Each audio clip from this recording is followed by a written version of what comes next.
The music of Mario Kart is as iconic as its tracks, racers, and karts. Just about any Mario Kart fan will recognize the music from Rainbow Road or Coconut Mall. But over the past 30 years, Mario Kart's music has changed a whole lot, from the original funky SNES tunes to the ska of Double Dash, to the introduction of a live band in Mario Kart 8. I want to track the journey of Mario Kart's music. We'll read interviews with the composers who've worked on the series, analyse the various musical styles and genres, and of course, listen to a whole lot of Mario Kart music. Here's how Mario Kart's music has changed. Part 1. Soyo's Super Soundtrack. The original Super Mario Kart was released in 1992, and at the time, the idea of a Mario-themed racing game was something new and unheard of. The game's composer was Soyo Oka, who was previously in charge of Pilotwings' soundtrack. Oka had grown up a classical music fan, playing piano from the age of just 4. After graduating university, Oka looked up Nintendo's phone number in a telephone directory and just tried calling the company. Shortly afterwards, she was working as a Nintendo employee. When Soyo Oka began working on Super Mario Kart's soundtrack in the early 90s, she found the project to be unlike anything she'd done before. She said in an interview, "Since unlike any racing game before it, Mario and characters from the Mario universe were involved, I knew from the beginning I couldn't focus entirely on the cool image of racing." To get the right feel for the game, Oka had lots of back and forth conversations with directors Hideki Kono and Tadashi Sugiyama. Even though it was a racing game, we had to make use of the Mario flavor, without making it too cool, without making it too cute. There was a process of trial and error, and a good deal of work was scrapped. But the directors also respected my personal style. Soyo Oka put together a funky, playful, and upbeat soundtrack for Super Mario Kart. She talked in an interview about receiving letters from fans of the soundtrack, both Japanese and international. "I am honored that people even remember the music that played in the background," she said. But in late 1995, Oka left Nintendo in order to go freelance. She's enjoyed a varied career post-Nintendo, working on anime and video game projects across the industry. But when it comes to the next entry in the Mario Kart series, with Oka gone, Nintendo would need to find a different composer to take the reins of Mario Kart. Part 2. The New Guy. Mario Kart 64 was a step forward from Super Mario Kart in almost every way. The game featured varied and expansive 3D courses, and more expressive and detailed player characters. With Soyo Oka having left the company, the team searched for a new composer to work on their new, more ambitious game. The person they ended up working with was Kenta Nagata. Nagata had only very recently joined the company. In an interview years later, he reflected, "Mario Kart 64 was my first job as a new guy." Nagata adopted a totally different sound for the series. Rather than the upbeat, playful music from the previous title, Nagata lent into a slightly darker and heavier sound, inspired by jazz fusion music. I've made a more in-depth video looking at jazz fusion and its relation to the music of Mario Kart, but I'll summarize here.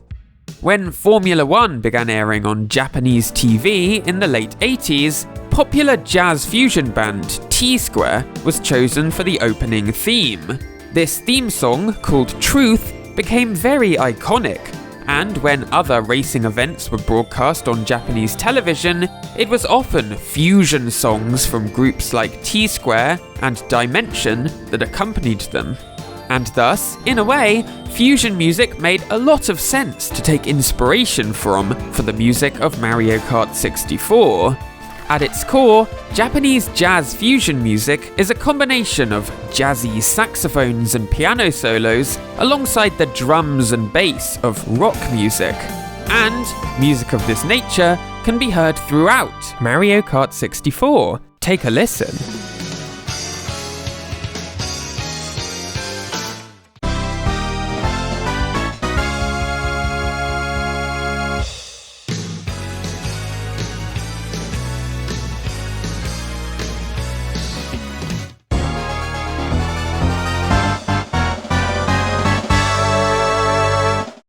Of course, there's also more comical themes which don't fit into this one box. Moo Moo Farm and Yoshi Valley take inspiration from country music. And Koopa Troopa Beach evokes calypso music. So, when Mario Kart 64 was released in December 1996, the music was an immediate high point. For the next title, Super Circuit, Nintendo decided to outsource development to an external developer, Intelligent Systems, with two of the company's own composers writing the majority of the music, overseen by Nintendo composer Minako Hamano. But when Mario Kart returned to home consoles a few months later, it would come with a brand new musical style, one which fans may not have expected. Part 3. Red and Blue Music. Double Dash was a big shake-up for the Mario Kart series. For the first time, each go-kart featured two riders, one to steer and the other to throw items. Across the board, the game was more chaotic than ever before. New character items like the Chain Chomp and the Giant Banana meant that Double Dash often felt more like a frenzied party game than a racer. And this chaos made its way into the game's music too.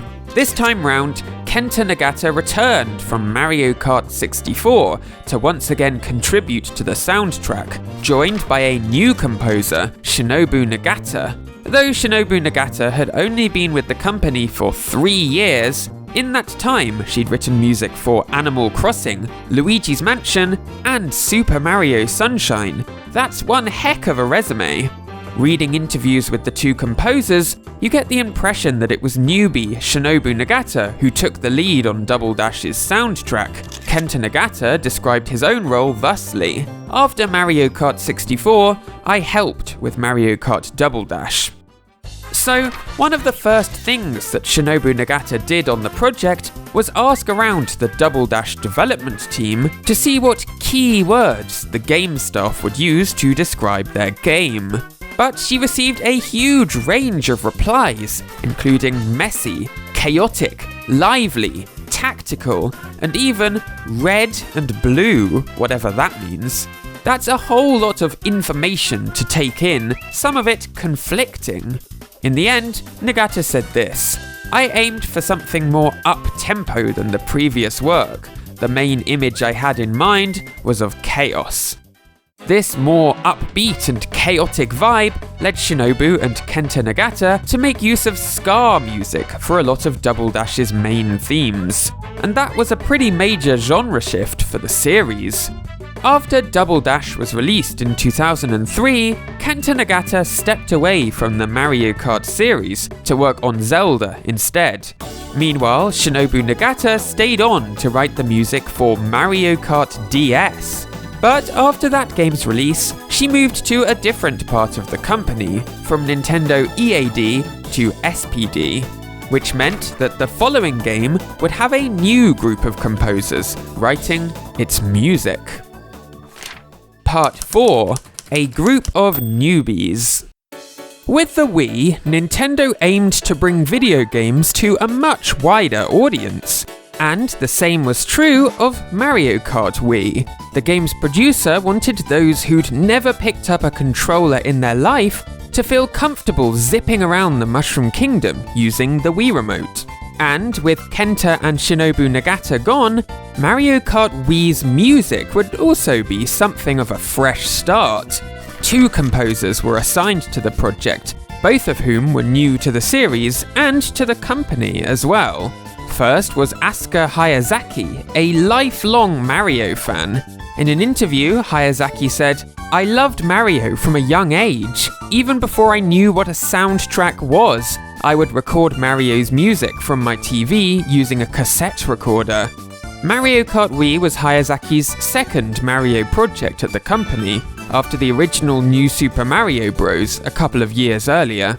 The other composer on the project was Ryo Nagamatsu. Nagamatsu too had been playing games from a young age. At just 2 years old, Nagamatsu was given a Famicom game console, and with the release of Super Mario Bros. The following year, Nagamatsu was well and truly hooked. By age 5, he'd become so good at Super Mario Bros. That crowds of people would gather to watch him play. Nagamatsu said in an interview, "I actually wanted to compose music for movies. As a student, however, people often told me that all the songs I wrote sounded right for video games. So I realized that video games must have had quite an influence on me." I think that pure video game influence explains a lot of the unique sound of Mario Kart Wii. This is a soundtrack that's not really trying to sound like any traditional musical genre, but rather game music. The songs are light, upbeat, and full of artificial-sounding synths, tinny pianos, and pretty unconvincing brass samples. But that's the point. The game's two composers grew up on game music, and that's what gives Mario Kart Wii its distinct musical flavor. These songs aren't trying to be anything other than what they are, video game songs. Light, frothy, and above all, fun to listen to. A fun fact is that the recorder you can hear playing during Moo Moo Meadows is actually being played by Ryo Nagamatsu himself.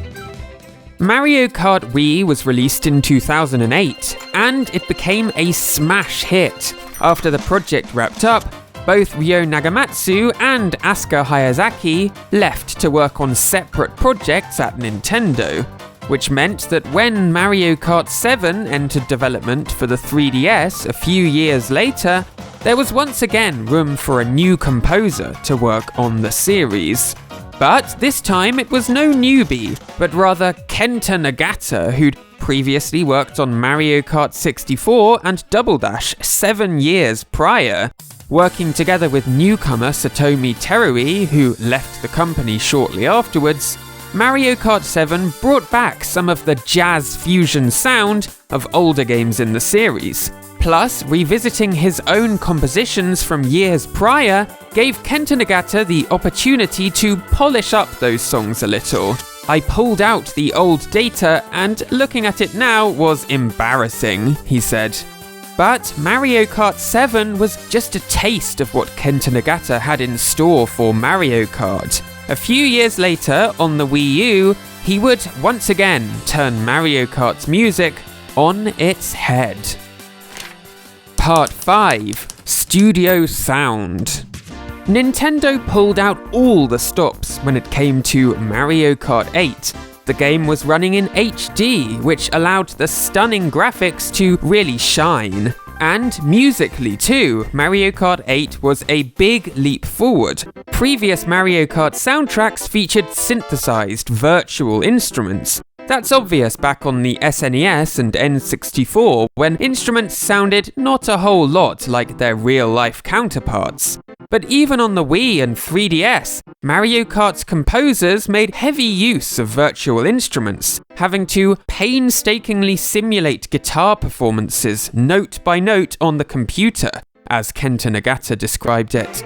But for Mario Kart 8, with its HD graphics, Nagata, who'd now taken on the role of sound director, decided that virtual instruments just weren't good enough. He said, "It was felt that live recorded music would work very well in conjunction with high-definition graphics. It really creates a vibrant, live feeling and amplifies the scale of the game as a whole." So, to compose and arrange the various required tracks, a veritable army of composers was brought onto the project. Ryo Nagamatsu returned from Mario Kart Wii, meaning that the game already had 2 Mario Kart veterans. And then, as for new composers, Shiho Fuji, Atsuko Asahi, and Yasuaki Owata joined the team. At the time, these composers weren't necessarily the biggest names from Nintendo's music department, but in the coming years, Fuji would leave a huge stamp on the Mario series, and Iwata would write a huge chunk of the music from Animal Crossing New Horizons, including the main theme. So, the first step of the process was choosing which musicians to hire for the session recording.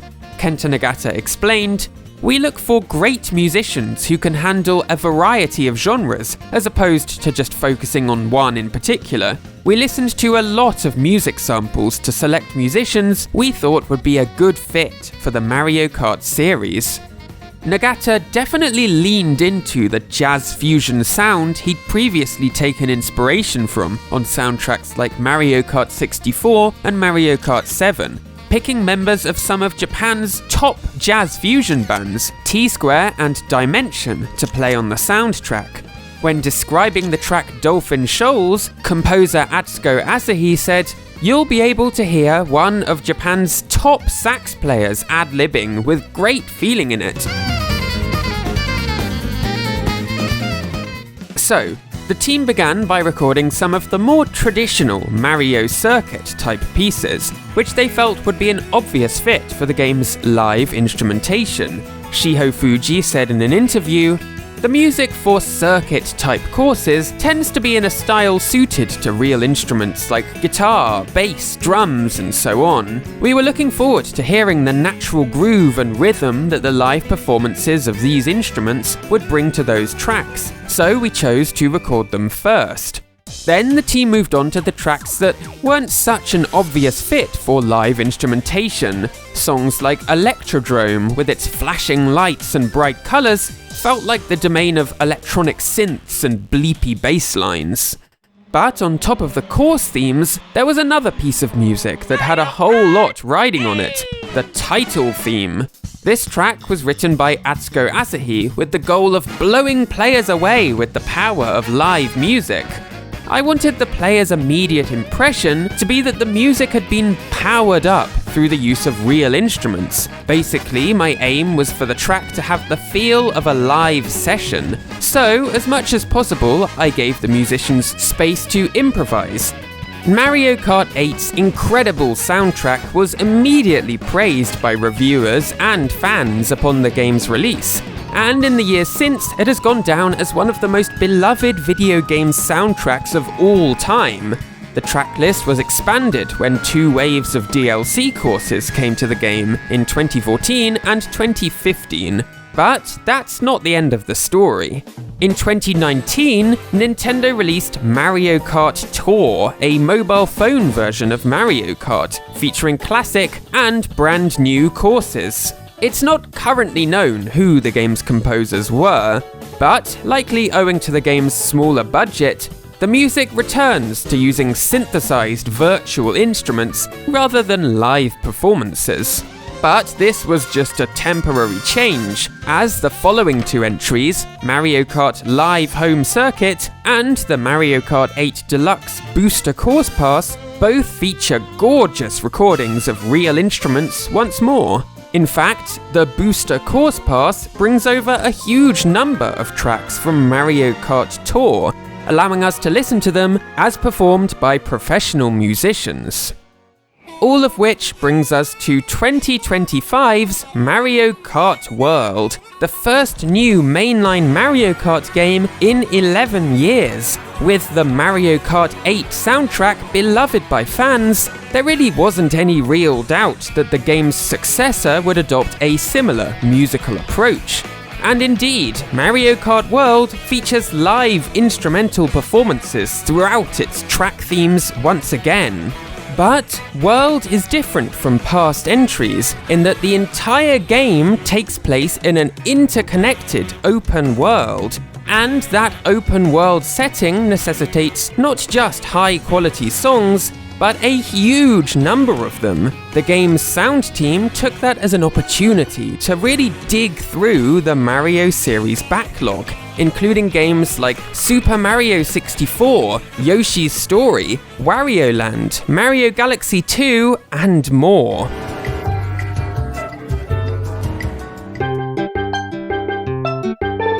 The variety of songs here is truly astounding. So, in 1992, Nintendo released the original Super Mario Kart, with a great soundtrack by Soyo. But when she left the company shortly afterwards, a replacement was needed. Nintendo chose Kenta Nagata, who has been involved in numerous games since. But over the years, Mario Kart has been a place for new composers at the company to find their footing and contribute to one of the most prestigious musical legacies in gaming. And while recent games have switched over from virtual instruments to real ones, the core goal of Mario Kart music remains the same: to write songs that are upbeat, energetic, and most importantly, fun to listen to.